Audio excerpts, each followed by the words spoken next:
अब देखिए सबसे मेन पॉइंट हमारा ये आया है कि हमें बेनिफिट्स क्या है, हमें फायदे क्या है शेयर मार्केट के और स्टॉक मार्केट के। तो सबसे पहला फायदा हमारा है डिविडेंड का।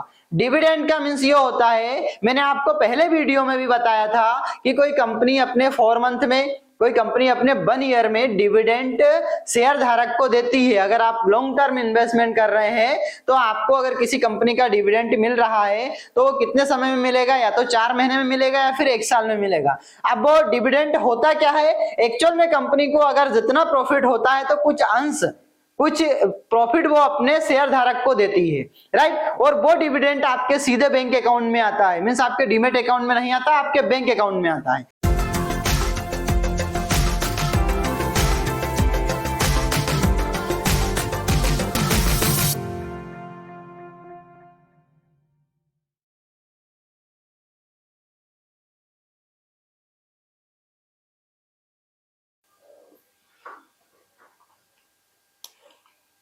नमस्कार दोस्तों, मैं ओम प्रकाश मालवी। आज हम चर्चा करते हैं स्टॉक मार्केट पे।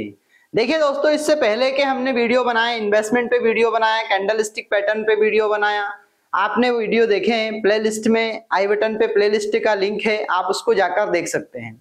दोस्तों, मेरा वीडियो बनाने का मेन पर्पस ये रहता है कि मैं जो आपको एजुकेशन दे रहा हूँ वो आपको प्रॉपर समझ में आना चाहिए। अगर आपको इसमें किसी भी प्रकार का संदेह है या कोई नई जानकारी आपको चाहिए तो आप कमेंट्स कर सकते हो। आज हम बात करते हैं स्टॉक्स की। एक्चुअल में स्टॉक होता क्या है, हमारे कुछ 3-4 पॉइंट हैं, उस पर हम चर्चा करेंगे डिटेल्स में। पहला है what is stock, means stock क्या होता है। What is the means of share, means share का मतलब क्या होता है। इसके बाद में why does a company issue shares, एक कंपनी शेयर को इशू क्यों करती है। देन हमारा पॉइंट आता है benefits of stock and shares, इसके स्टॉक्स और शेयर के बेनिफिट क्या हैं, इसमें हम डिटेल्स चर्चा करेंगे। तब तक आपको वीडियो कंप्लीटली देखना है, स्किप नहीं करना है, नहीं तो आपसे इंफॉर्मेशन वाले जो कंटेंट्स है वो छूट जाएंगे।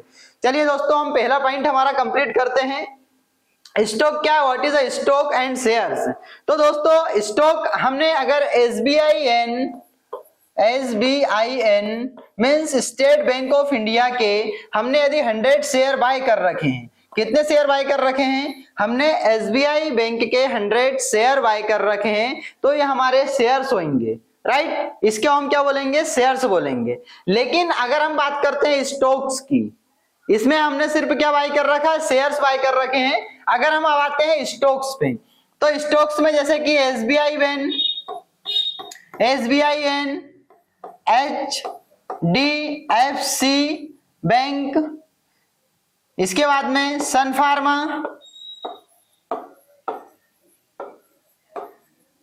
Pharma, Tata motor. देखिए डिफरेंस आप स्टॉक में समझिए, शेयर्स में और स्टॉक्स में। अगर हमने पर्टिकुलर किसी एक कंपनी के शेयर बाय कर रखे हैं तो वो हम उसको शेयर बोलेंगे, चाहे नंबर ऑफ क्वांटिटी कितनी भी हो, डजंट मैटर। लेकिन अगर हमने नंबर ऑफ कंपनी के शेयर्स बाय कर रखे हैं, शेयर्स कितने बाय करें उससे मैटर नहीं पड़ता है। जैसे इसके 300 शेयर बाय कर रखे हैं, HDFC बैंक के 200, 500 सन फार्मा के बाय कर रखे हैं, टाटा मोटर के 600 शेयर बाय कर रखे हैं। तो हमने क्या है, इतनी कंपनियों के स्टॉक बाय करे हैं। अगर एक कंपनी में हम अपना पैसा इन्वेस्टमेंट करते हैं तो वो शेयर कहलाएगा, और हम मल्टीपल कंपनी में हमारा पैसा इन्वेस्टमेंट करते हैं तो वो स्टॉक कहलाएगा। उम्मीद है आपको समझ में आ गया होगा कि शेयर क्या होता है एंड स्टॉक क्या होता है। अब हम नेक्स्ट हमारे पॉइंट पर आते हैं, what is the means of shares, shares का मतलब क्या होता है, राइट। अब हम बात करते हैं शेयर्स का मतलब क्या होता है, शेयर का मीनिंग क्या होता है। तो दोस्तों, जैसे अभी अपन ने एग्जांपल लिया था SBIN means state bank of India, state bank of India का हमने एग्जांपल लिया था, तो हम इसी को एग्जांपल को समझते हैं। फॉर एग्जांपल, हमने स्टेट बैंक ऑफ इंडिया के 100 शेयर बाय कर रखे हैं, अभी उसका रेट चल रहा है 600 रुपीज। तो हमारा 600 के अकॉर्डिंग हमने 60,000 के शेयर किसके बाय कर रखे हैं, SBIN मीन्स 60,000 की हमारे पास में इक्विटी है, हमारे पास में शेयर है। किसके शेयर हैं, SBI बैंक के। तो अगर हमें कंपनी से, अगर जैसे कंपनी को जितना भी प्रॉफिट होता है, कंपनी को जितना भी प्रॉफिट होता है, लाइक हमारा जो प्रॉफिट जैसे 100 रुपीज का शेयर है, अब ये 100 रुपीज का शेयर कहां पर जाएगा, 100 सॉरी 600 रुपीज का हमारा शेयर है, तो 600 से ये कहां पर जाएगा 610, तो यहाँ पर हमारा 100 शेयर है, तो हमें कितने रुपए का प्रॉफिट होता है 6100 का, 6100 का हमें यहाँ पर प्रॉफिट होता है। इसे हम बोलते हैं शेयर्स। मींस शेयर का मतलब क्या है, एक हिस्सेदारी होता है, एक पार्ट्स होता है। जैसे किसी कंपनी ने 1 लाख शेयर इशू किए हुए हैं, कितने शेयर इशू किए हुए, किसी कंपनी ने 1 लाख शेयर इशू करे हुए हैं, और 1 लाख शेयर्स में से अगर आपके पास में उस कंपनी के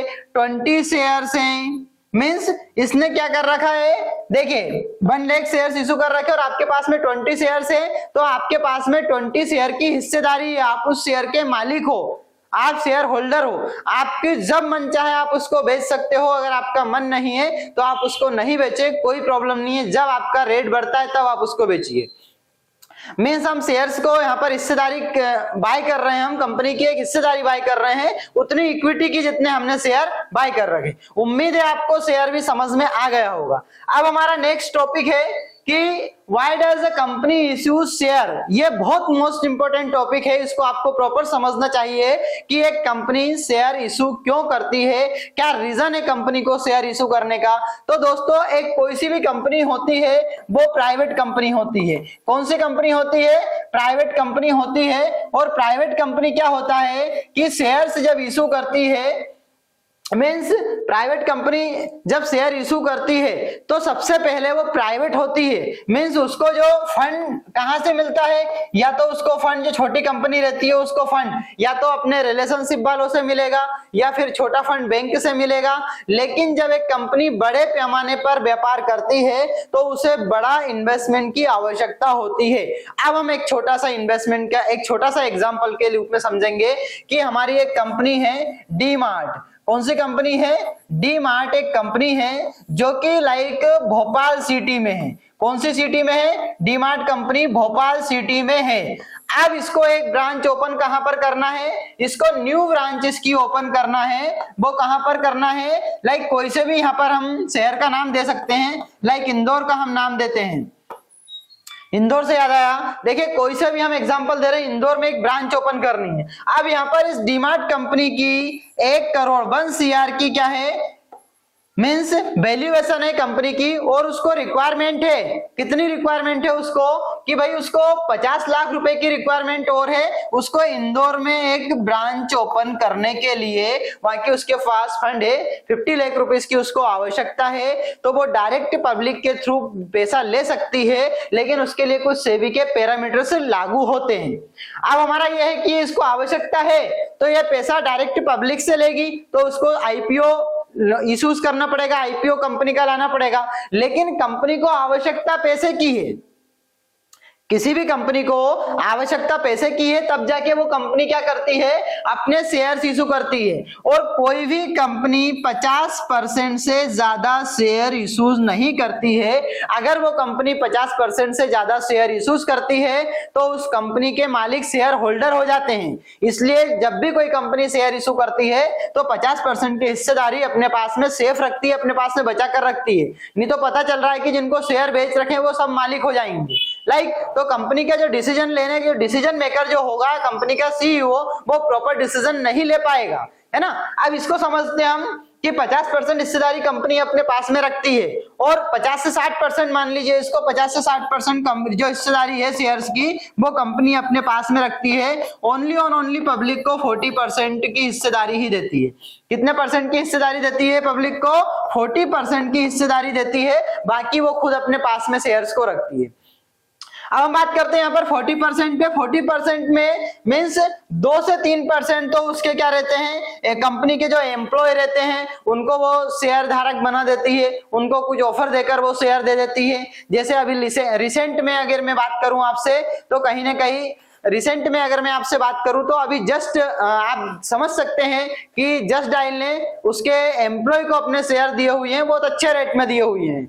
आप जस्ट डायल के साइट पर जाके देख सकते हैं। तो दोस्तों ऐसा होता है हर कंपनी का। तो देखो कंपनी शेयर इश्यूज करती है फंड लेने के लिए, मींस उसको फंड की आवश्यकता है। अब वो फंड उसको रिटर्न नहीं करना होता है, मींस जो पब्लिक से जो पैसा लिया हुआ है उसको रिटर्न नहीं करना होता है, वो पैसे के वो कंपनी शेयर दे चुकी होती है, राइट। अब कंपनी का प्रॉफिट होगा तो शेयर मार्केट में उसकी वैल्यूएशन बढ़ेगी और मार्केट में अब साइड शेयर बढ़ेगा, मींस शेयर का रेट बढ़ेगा। और कंपनी को अगर लॉस होगा, कंपनी का किसी प्रकार का कोई इश्यूज होगा, कोई नेगेटिव न्यूज होगी, तो वो शेयर के प्राइस ऑटोमेटिक गिरते जाएंगे। लेकिन उसने क्या कर दिया, पब्लिक से तो पैसा ले लिया, अब वो सेकेंडरी मार्केट में उसका बाई और सेल होता रहता है, राइट। अब नेक्स्ट पॉइंट की हम बात करते हैं दोस्तों, तो benefits of stock and share market. अब देखिए सबसे मेन पॉइंट हमारा ये आया है कि हमें बेनिफिट्स क्या है, हमें फायदे क्या है शेयर मार्केट के और स्टॉक मार्केट के। तो सबसे पहला फायदा हमारा है डिविडेंड का। डिविडेंड का मींस ये होता है, मैंने आपको पहले वीडियो में भी बताया था कि कोई कंपनी अपने 4 मंथ में, कोई कंपनी अपने 1 ईयर में डिविडेंड शेयर धारक को देती है। अगर आप लॉन्ग टर्म इन्वेस्टमेंट कर रहे हैं तो आपको अगर किसी कंपनी का डिविडेंड मिल रहा है तो वो कितने समय में मिलेगा, या तो 4 महीने में मिलेगा या फिर 1 साल में मिलेगा। अब वो डिविडेंड होता क्या है, एक्चुअल में कंपनी को अगर जितना प्रॉफिट होता है तो कुछ प्रॉफिट वो अपने शेयर धारक को देती है, राइट। और वो डिविडेंड आपके सीधे बैंक अकाउंट में आता है, मींस आपके डीमेट अकाउंट में नहीं आता, आपके बैंक अकाउंट में आता है। अब हम बात करते हैं शेयर वैल्यू ग्रोथ। अगर किसी कंपनी का आपने शेयर 200 से बाय करा हुआ है और उसकी वैल्यू अगर 250 हो गई है तो आपके शेयर की वैल्यू भी बढ़ रही है वहां पर, मींस आपको शेयर वैल्यू में ग्रोथ भी मिल रही है। इसके बाद में right share and bonus shares. अब राइट शेयर और बोनस शेयर्स का यहां से आता है, अगर कोई कंपनी शेयर और इश्यूज करती है तो ऑटोमेटिकली जो बोनस शेयर होते हैं वो डीमेट अकाउंट में प्रोवाइड हो जाते हैं। जैसे किसी कंपनी ने 500 पे 500 का बोनस शेयर इश्यूज करें तो आपके डीमेट अकाउंट में 1000 शेयर्स पर्टिकुलर कंपनी के, XYZ कंपनी के दिखना चालू हो जाएंगे। दोस्तों आपको मेरे द्वारा दी हुई जानकारी कितनी अच्छी लगी और इससे आपको सीखने के लिए क्या मिला? अगर आपको कुछ नया सीखने के लिए मिला हो तो वीडियो को लाइक कीजिए, चैनल को सब्सक्राइब कीजिए, जिससे आने वाले लेटेस्ट वीडियो आपको मिलते रहें। तब तक के लिए दोस्तों जय हिंद, जय भारत।